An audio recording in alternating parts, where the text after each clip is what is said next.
Сәлем достар, менің каналыма қош келдіңіздер.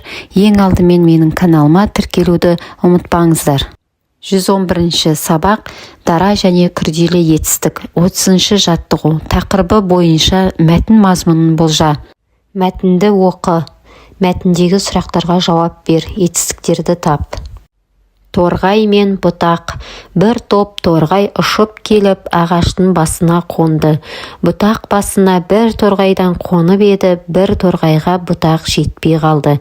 Сонан соң бір бұтаққа екі торғайдан қонып еді, бір бұтақ артық қалды. Бұтақ нешеу, торғай нешеу?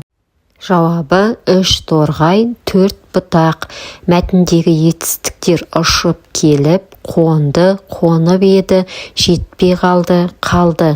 Мұндағы дара етістік. Қонды, қалды. Күрделі етістік. Ұшып келіп, қонып еді, жетпей қалды. Себебі күрделі етістік екі сөзден жасалып тұр. Бір сұраққа жауап береді. 31-ші жаттығу. Көктемге тән белгілерді көрсет.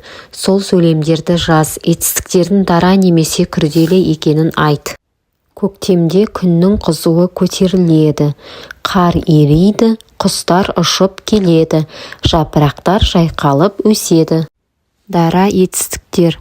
Көтеріледі, төмендейді, ериді. Күрделі етістіктер жауа бастайды, ұшып кетеді, ұшып келеді, сарғайып түсе бастайды, жайқалып өседі. 32-ші жаттығу.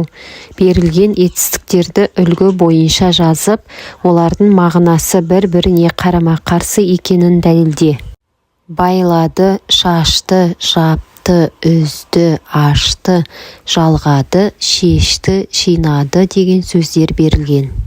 Байлады, шешті, шашты, жинады, жапты, ашты. Үзді сөзіне мағынасы қарама-қарсы, жалғады болады.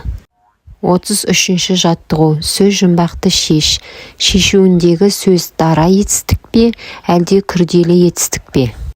Бірінші, таудан ағатын табиғи су. Жауабы бұлақ. Екінші, қарға тұқымдас ала қанатты құс. Жауабы сауысқан. Үшінші, сан. Жауабы 6. Төртінші, уақытты көрсететін зат. Жауабы сағат. Бесінші, мойны ұзын, ірі дала құсы. Жауабы дуадақ. Алтыншы, домалақ. Қабығы қатты, тәтті шырынды, бақша дақылы. Жауабы қарбыз. Сөз жұмбақтағы тігінен жасырын тұрған сөз батады. Ол дара етістік. Барлық тапсырмаларды орындап болдық. Сендерге түсінікті болса лайк басуды, каналға тіркелуді ұмытпаңдар балалар. Егер де тағы да басқа сыныптардың үй жұмыстары қажет болса, комментарийге жаза кетіңдер. Сау болыңдар балалар.